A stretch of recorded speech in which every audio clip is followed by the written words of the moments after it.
Good morning, friends. Welcome to our YouTube channel. Today we are going to discuss about Unit 3, Read 1, Manage Your Stress, and further we are going to discuss about Part 2 of this Read 1. Let's start different techniques that reduces our stress. જે આપણે માનસિક તણાવ feel કરતા હોઈએ છીએ એને ઘટાડવા માટેની જુદી જુદી પ્રયુક્તિઓ વિશે આપણે ચર્ચા કરી રહ્યા છીએ. પાર્ટ 2ની અંદર આપણે જોઈએ કે એવી બીજી એક પ્રયુક્તિ છે સેલ્ફ હિપ્નોસિસ.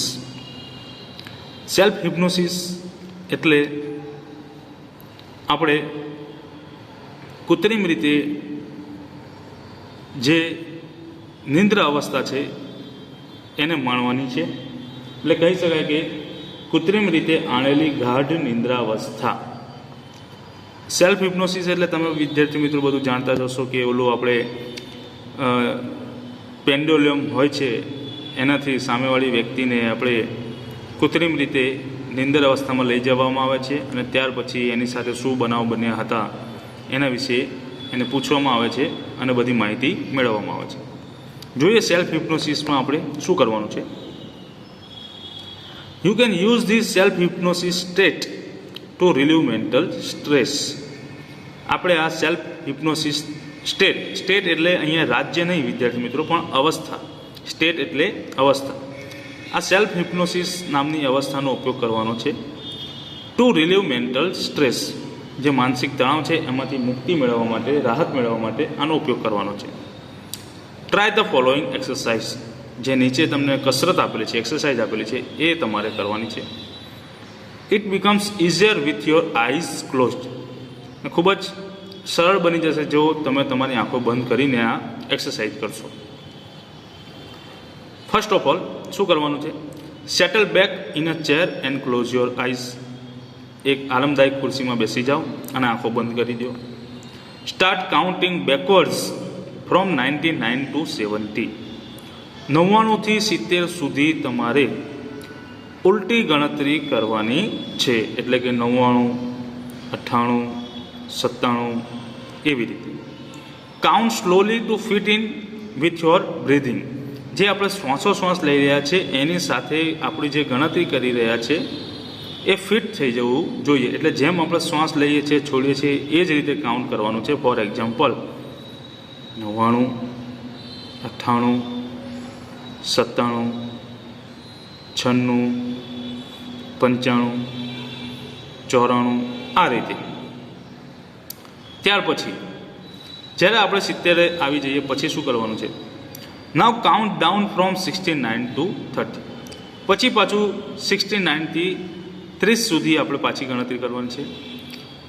તે વખત શું કરવાનું છે? While imagining walking down the steps of a beautiful staircase. ખૂબ જ સરસ મજાની સ્ટેરકેસ, એક દાદર છે, સીડી છે, એની ઉપર તમે સ્ટેપ્સ ચડી રહ્યા છો એવી રીતે કલ્પના કરતાં કરતાં 69થી 30 સુધી આપણે ગણતરી કરવાની છે.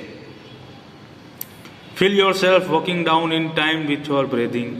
જે આપણે શ્વાસોશ્વાસ ચાલી રહ્યા છે એની સાથે જ આપણે ચાલવાનું પણ જે કલ્પના કરી રહ્યા છે એ જ રીતે આપણે એની અનુભૂતિ કરવાની છે. See the beautiful grand staircase stretching ahead of you.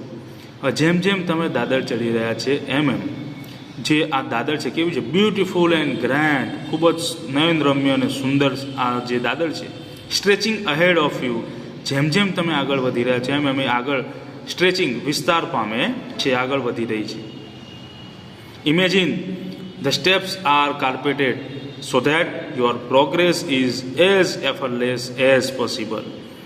બીજી કલ્પના એવી કરવાની છે જેમ જેમ તમે દાદર ચડી રહ્યા છો, પગથિયા ચડી રહ્યા છો, એ બધા સ્ટેપ્સ જે છે, પગથિયાઓ છે, કેવા છે? કાર્પેટેડ, ગાલીચાથી ભરપૂર છે, જાજરમાન બિછાવેલું છે.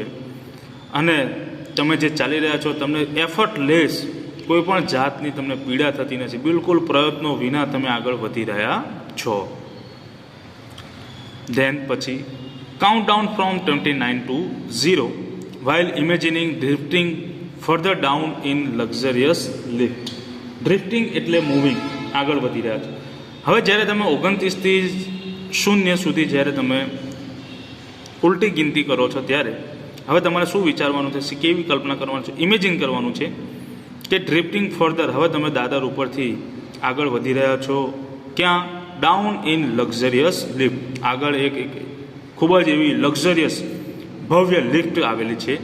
As large as a room, એક રૂમ જેવડી છે, કાર્પેટેડ, એની અંદર કાર્પેટ બિછાવવામાં આવેલું છે.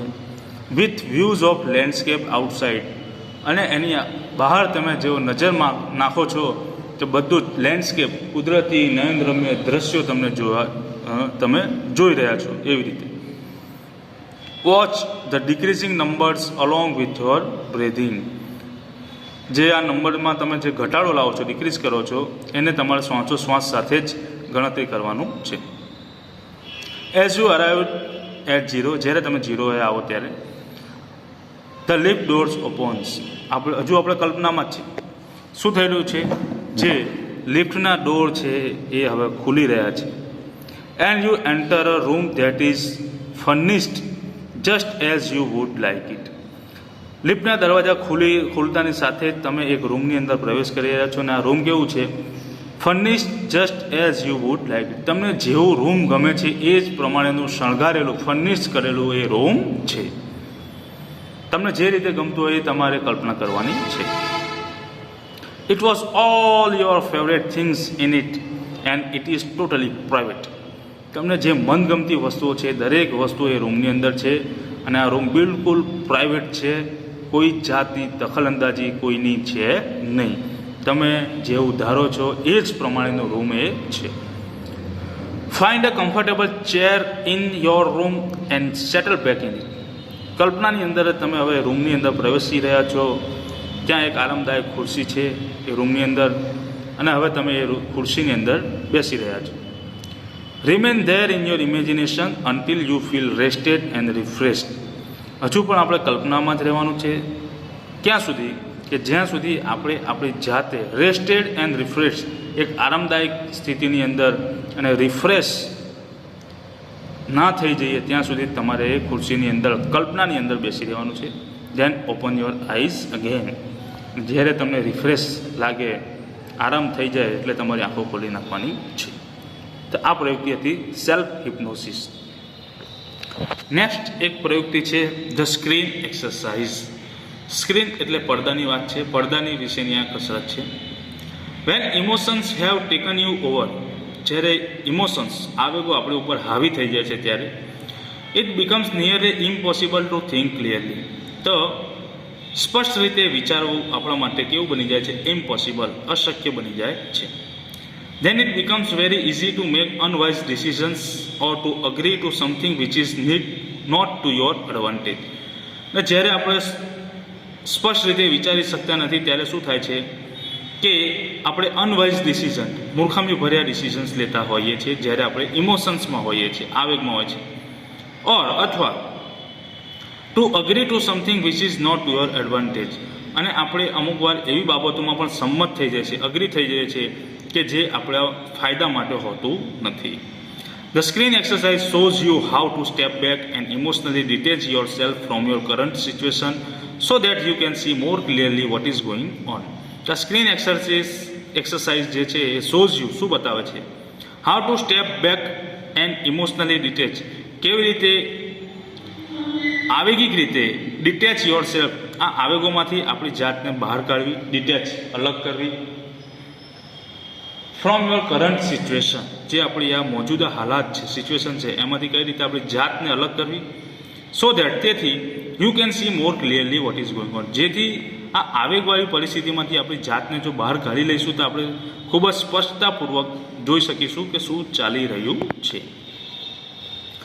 Taking an outsider's point of view and imagining another person in your situation will put a new perspective on your stress problem, so you can evaluate more calmly what needs to be done. અહીંયા શું કરવાનું છે?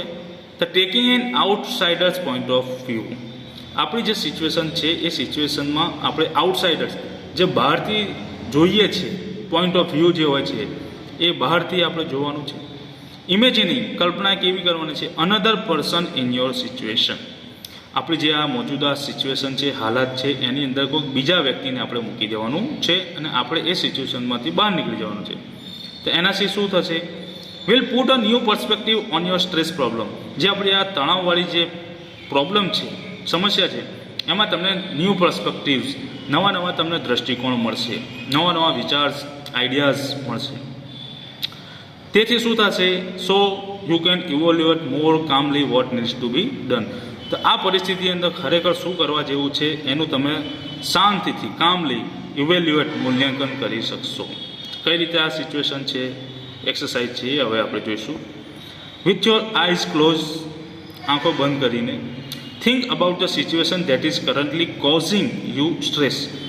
આંખો બંધ કરીને એ પરિસ્થિતિ વિશે વિચાર કરવાનો છે કે કરન્ટલી કોઝિંગ યુ સ્ટ્રેસ, કે એ સિચ્યુએશન જે હમણાં કોઝિંગ, કારણ બન્યું છે તમારા તાણનું, તણાવનું, સ્ટ્રેસનું, એના વિશે વિચારવાનું છે. Imagine projecting the situation on to a screen in your mind as if it were a film you are watching. તમે જાણે કે કોઈ મૂવી જોતા હોય એવી રીતે આ સિચ્યુએશનને તમારા જે મગજના પડદા છે એની ઉપર તમારે પ્રોજેક્ટ કરવાનું છે. જેમ થિયેટરની અંદર આપણે બેઠા બેઠા મૂવી જોઈએ છે પડદા ઉપર, એવી જ રીતે તમારી સિચ્યુએશન જે છે, પરિસ્થિતિ છે, એને તમારા મગજના પડદા ઉપર પ્રોજેક્ટ કરવાનું છે, પ્રક્ષેપણ કરવાનું છે. અને એ સિચ્યુએશનની અંદર તમે નથી, પણ તમારી જગ્યાએ કોઈ એવો કેપેબલ વ્યક્તિ હોય એના વિશે તમારે વિચારવાનું છે. ઇન્ક્લુડ, આ અગત્યનું છે, only what has really happen, not what you are afraid might happen. અને પ્રોજેક્ટ જે કરવાના છે આપણે સ્ક્રીન ઉપર, તો શું કરવાનું છે? Only what has really happen, ખરેખર જે બની રહ્યું છે એ જ પ્રોજેક્ટ કરવાનું છે, નહીં કે not what you are afraid might happen, જે તમે પરિસ્થિતિથી ડરી રહ્યા છો આ બનશે એને પ્રોજેક્ટ કરવાનું નથી, પણ ખરેખર જે બની રહ્યું છે એ જ તમારે પ્રોજેક્ટ કરવાનું છે. Replace yourself in the film with someone else of the same gender. તમારી જાતિના કોઈ બીજા વ્યક્તિ સાથે તમારી જાતને રિપ્લેસ કરવાની છે. એટલે હવે આ મૂવીની અંદર કે જે તમે સ્ક્રીન ઉપર જોઈ રહ્યા છો એની અંદર હવે તમે નથી, પણ તમારી જ જાતિનો કોઈ બીજો વ્યક્તિ હોય એને ત્યાં તમારે મૂકી દેવાનું છે. ત્યાર પછી watch the film as an outsider observer. હવે તમે એક બહારી દર્શક જેવા જ તમે આ મૂવીને નિહાળી રહ્યા છો. How do you feel about what is going on in the film. હવે આ ફિલ્મની અંદર શું ચાલી રહ્યું છે અને એના વિશે તમે શું અનુભવ કે અનુભૂતિ કરી રહ્યા છો, કેવું ફીલ કરી રહ્યા છો. What advice would you give the person who is replacing you on the screen. આ સ્ક્રીનમાં જે વ્યક્તિ છે એ સમસ્યાઓથી ઘેરાયેલું છે, તો તમે એઝ એન આઉટસાઇડર, બહારી વ્યક્તિ તરીકે, નિરીક્ષણકર્તા તરીકે તમે એને કઈ કઈ સલાહો આપશો. હવે જો હંમેશા સલાહ આપવાનું કામ કેવું છે કે જ્યારે આપણે સમસ્યામાં હોતા નથી, જ્યારે બીજી વ્યક્તિ સમસ્યામાં હોય છે ત્યારે આપણે ઘણી બધી સલાહો આપી શકતા હોઈએ છીએ, પણ જો આપણે જે સિચ્યુએશનમાં હોઈએ તો આપણે આપણી જાતને સલાહ આપી શકતા નથી. તો હવે આપણે અહીંયા રિપ્લેસ કરી દીધું છે બીજા વ્યક્તિને, તો હવે આપણે બીજા વ્યક્તિને સલાહ આપવાની છે કે હવે શું કરવાનું છે. Open your eyes again and act on your own advices. જ્યારે બધી તમારી સલાહ પૂરી થઈ જાય પછી તમારે આંખો ખોલી નાખવાની છે અને તમે જે બીજા વ્યક્તિને જે તમે ફિલ્મની અંદર નિહાળ્યું છે, કલ્પના કરી છે, એને જે સલાહ આપી છે એ જ સલાહ ઉપર હવે તમારે કાર્ય કરવાનું છે. તો આને કહેવાય છે ધ સ્ક્રીન એક્સરસાઇઝ. ચોથી મહત્વની એક એક્સરસાઇઝ છે એન્ટિસિપેટિંગ સક્સેસ. સક્સેસ એટલે સફળતા, એન્ટિસિપેટિંગ એટલે ધારણા કરવી, ભવિષ્ય વિશેની ધારણા કરવી, એટલે કે સફળતાની પૂર્ણ ધારણા કરવી, પૂર્વધારણા. જોઈએ હવે, when life becomes too hectic, જ્યારે જીવન હેક્ટિક એટલે ખૂબ જ બિઝી, ખૂબ જ વ્યસ્ત બની જાય છે, ત્યારે we can end up feeling mentally tight in knots. તો આપણે માનસિક ગૂંચવાડાની અંદર પ્રવેશી જતા હોઈએ છીએ અને માનસિક રીતે એવો ગૂંચવાડો ઊભો થાય છે કે આપણે કંઈ વિચારી શકતા નથી. Nothing seems easy and positive. ને જેના કારણે કોઈ પણ વસ્તુ જે છે સરળ અને હકારાત્મક આપણને દેખાતી જ નથી. Pessimism sets in. જેના કારણે શું થાય છે? પેસિમિઝમ, નિરાશાવાદ આવી જાય છે. And we can not see a way out of our current problems. ને આપણી જે હમણાં મોજૂદા કરંટ પ્રોબ્લેમ્સ છે એમાંથી આપણે બહાર નીકળવાનો કોઈ જ માર્ગ આપણને દેખાતો નથી. તો શું કરવાનું? We can open a source of optimism with the technique of anticipating success. તો આ એન્ટિસિપેટિંગ સક્સેસ નામની એક્સરસાઇઝ પ્રયુક્તિની સાથે આપણે ઓપ્ટિમિઝમ આશાવાદનો દરવાજો ખોલવાનો છે, કે આશાવાદનો જે સ્ત્રોત છે એને ખુલ્લું કરવાનો છે. અહીંયા બે વિદ્યાર્થી મિત્રો શબ્દ મળ્યા છે. પેસિમિઝમ એટલે નિરાશાવાદ, ઓપ્ટિમિઝમ એટલે આશાવાદ, હકારાત્મકતા. બંને એકબીજાના વિરોધી શબ્દો છે. તો આ ટેકનિકમાં શું કરવાનું છે? Settle back in a chair and close your eyes. એક ખુરશીમાં બેસવાનું છે અને આંખો બંધ કરવાની છે. Experience with all your senses what it feels like to have achieved something and enjoy the resulting feelings of relief and elation. શું કરવાનું છે? ખુરશીમાં આંખો બંધ કરીને બેસવાનું છે. એક્સપિરિયન્સ અનુભવ કરવાનું છે. વિથ ઓલ યોર સેન્સીસ જેટલી પણ આપણી સંવેદનાઓ છે, જ્ઞાનેન્દ્રિયો છે, એ બધાનો એક અનુભવ કરવાનો છે કે what it feels like to have achieved something, અને કંઈક સિદ્ધિ હાંસલ કરી હોય એવી અનુભૂતિ કરવાની છે. And enjoy the resulting feelings of relief and elation. જે આપણને આ રિલીફ મળી છે, રાહત મળી છે, એન્ડ જે આ આપણને ઇલેશન મળ્યું છે, જે પરમ આનંદ મળેલું છે, પરમ અનુભૂતિ મળેલી છે, એના પરિણામનું એન્જોય કરવાનું છે. એનું આપણે એન્જોય કરવાનું છે, એનું આપણે જે કહેવાય કે એને આપણે માણવાનું છે. Hang on to the positive feelings and bring them back with you into the here and now. જે આ હકારાત્મક ફિલિંગો છે, તમારી રાહતની છે, પરમ આનંદની છે, મોજની છે, એન્જોયમેન્ટની છે, એને તમારે લાવવાની છે, એની ઉપર જ રહેવાનું છે. અને બ્રિંગ ધેમ બેક, અને આ બધાને તમારે પાછી લાવવાની છે into here and now. અહીંયા અને ત્યાં પણ તમારે આ પોઝિટિવ ફિલિંગ્સ લાવવાની છે. Open your eyes again. હવે તમે તમારી આંખો ખોલવાની છે. Make sure you don't get all tangled up in considerations about how the situation will resolve itself. Make sure that don't get all tangled up. તમારે કોઈ જાતનું જે કન્સિડરેશન, જે વિચારાધીન જે વસ્તુઓ રાખેલી છે એની અંદર કોઈ પણ જાતનો ટેંગલ અપ કરવાનું નથી, કોઈ કન્ફ્યુઝન કે ગૂંચવાડો ઊભો કરવાનો નથી. અબાઉટ કોના વિશે? How the situation will resolve itself, કે કેવી રીતે સિચ્યુએશન એની જાતે જ રિઝોલ્વ થઈ ગયેલી છે, સોલ્વ થઈ ગયેલી છે. It will look after itself as long as you keep your aim firmly in mind. તમારે તમારા મગજની અંદર દ્રઢતાપૂર્વક તમારું જે ધ્યેય છે એ જ્યાં સુધી રાખી શકાય ત્યાં સુધી રાખી મૂકવાનું છે.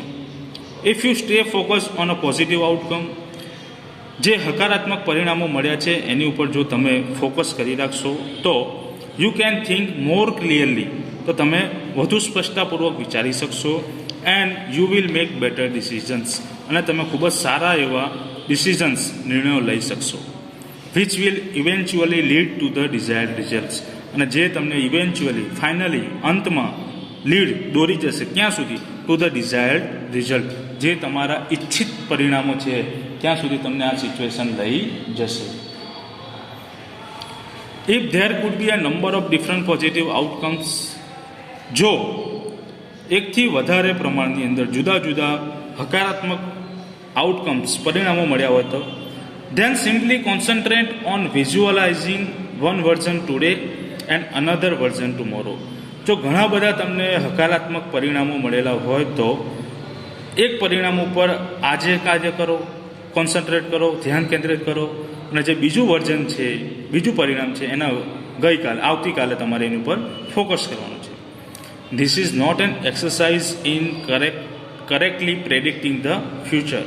ખરેખર એ કોઈ એક્સરસાઇઝ નથી ઇન કરેક્ટલી પ્રેડિક્ટિંગ ધ ફ્યુચર, કે ભવિષ્યનું જે પ્રેડિક્શન છે, ધારણા છે, એને કરેક્ટ કરવા માટે, સાચું કરવા માટેની આ એક્સરસાઇઝ નથી. But rather a way of clearing negative thoughts from your mind. પરંતુ શું છે, આ એક્સરસાઇઝથી જે આપણા નેગેટિવ થિંકિંગ જે છે, નકારાત્મક જે વિચારો છે એને દૂર કરવાની આ એક ટેકનિક છે. And focusing on a positive state, અને જે હકારાત્મક અવસ્થા છે એની ઉપર ધ્યાન કેન્દ્રિત કરવાની આ એક અવસ્થા છે. તો ખૂબ જ સરસ મજાનું આ યુનિટ છે વિદ્યાર્થી મિત્રો. કેવી રીતે આ ઘરે ટ્રાય કરવા જેવી છે. જ્યારે પણ આપણી ઉપર ટેન્શન, હતાશા, દબાણ, પ્રેશર આવી જાય છે, ત્યારે આવી ટેકનિક્સ અવારનવાર કરવી જોઈએ, જેથી આપણે આપણા જે સ્ટ્રેસ છે, તણાવ છે, એને આપણે કંટ્રોલમાં રાખી શકીએ. આજની વિડીયોમાં વિદ્યાર્થી મિત્રો આટલું રાખીએ છીએ. ત્યાં સુધી જે નવા વર્ડ્સ આવેલા છે ફેરબુકની અંદર લખીને મને પર્સનલી વોટ્સઅપ કરવાના છે. ત્યાં સુધી till then stay home, stay safe and healthy. જય હિન્દ.